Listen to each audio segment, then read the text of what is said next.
नमस्कार। कभी कभी ना ब्रह्मांड में हमें ऐसी चीजें मिलती हैं जो हमारे विज्ञान और तर्क के सारे नियमों को चुनौती देती सी लगती हैं।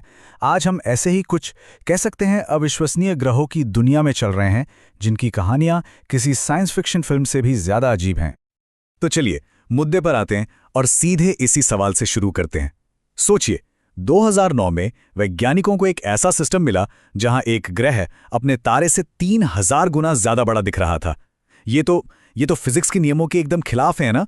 मतलब इतना बड़ा ग्रह तो खुद एक तारा बन जाना चाहिए, उसे तो अपने तारे को घुमाना चाहिए, न कि खुद उसके चक्कर काटने चाहिए। तो फिर आखिर ये हो क्या रहा है? और इस पहेली का जवाब हमें मिलता है हमारी पहली केस फाइल में। इसका नाम है PSR J1719 1438b। देखिए, ये कोई आम ग्रह नहीं है। ये लगभग पूरी तरह से क्रिस्टलाइज्ड कार्बन यानी एक विशाल हीरे से बना है। पर इसकी कहानी इसके आकार से भी कहीं ज्यादा हैरान करने वाली है। तो वो जो आकार वाली पहेली थी ना, उसका हल ये है। हाँ, ये ग्रह है साइज में, मतलब वॉल्यूम में बहुत बड़ा है, लेकिन इसका वजन, इसका मास अपने तारे के मुकाबले कुछ भी नहीं है।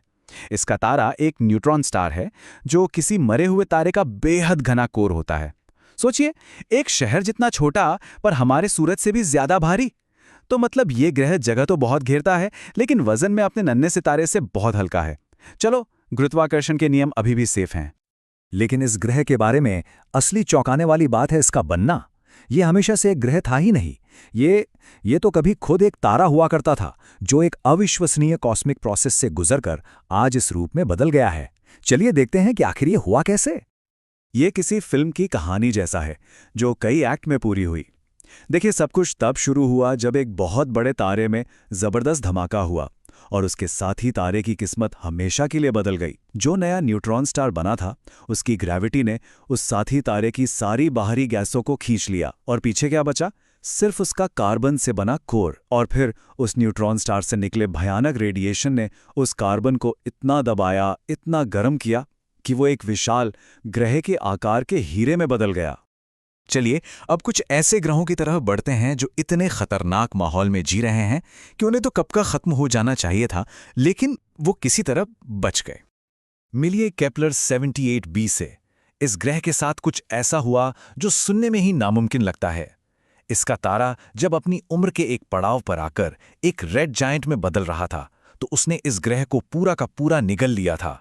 लेकिन किसी चमत्कार की तरह ये ग्रह उस आग के गोले से बचकर बाहर निकल आया।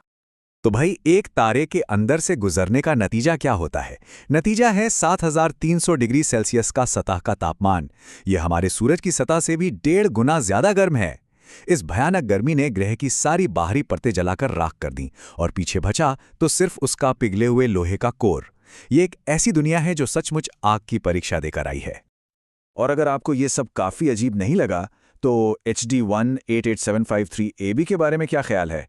एक ऐसी दुनिया जहां आसमान में एक नहीं, दो नहीं, बल्कि तीन तीन सूरज चमकते हैं। ये एक अविश्वसनीय रूप से जटिल और शायद खूबसूरत सिस्टम है।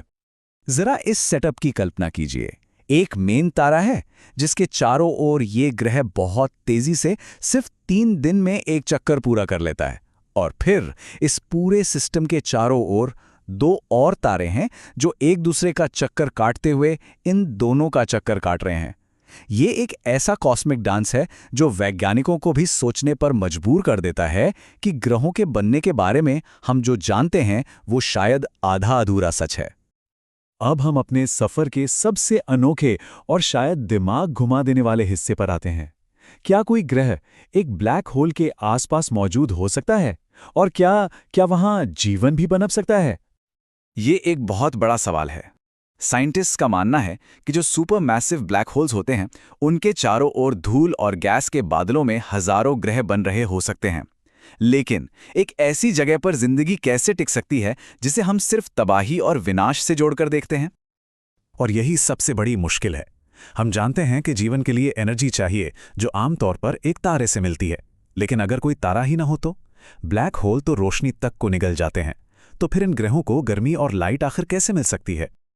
खैर, इसके लिए 2 बहुत ही दिलचस्प थियरीज हैं। पहली ये कि ब्लैक होल के चारों ओर जो धूल और गैस का गोला घूमता है, जिसे अक्रीशन डिस्क कहते हैं, वो इतनी तेजी से घूमता है कि चमकने लगता है और गर्मी पैदा करता है। और दूसरी थियरी तो और भी कमाल की है कि ब्लैक होल अपनी जबरदस्त ग्रेविटी से स्पेस को मोड़ देता है और एक विशाल मैग्नीफाइंग ग्लास की तरह काम करता है। ये बिग बैंग से बची हुई हल्की सी रोशनी को एक जगह फोकस करके गर्मी पैदा कर सकता है। तो इन सब अनोखी अजीब दुनियाओं से हम क्या सीखते हैं? मेरे ख्याल से ये हमें याद दिलाता है कि ब्रह्मांड कितना विशाल है और हमारी समझ अभी कितनी छोटी है। मतलब साफ है, ब्रह्मांड हमारी सोच से कहीं ज्यादा अजीब और जटिल है। हर नई खोज हमें यही एहसास दिलाती है कि हमारे बनाए हुए नियम या तो पूरी कहानी नहीं बताते, या फिर उन नियमों में ऐसे अपवाद भी मुमकिन हैं जिनके बारे में हमने कभी सोचा तक नहीं था। और यही सवाल सबसे जरूरी है। जब हम ऐसी चीजें खोजते हैं जो कल तक नामुमकिन लगती थी, तो ये हमें सोचने पर मजबूर करता है कि ब्रह्मांड में और कौन-कौन से रहस्य छुपे हैं जिनके बारे में हम अभी सवाल पूछना भी नहीं जानते।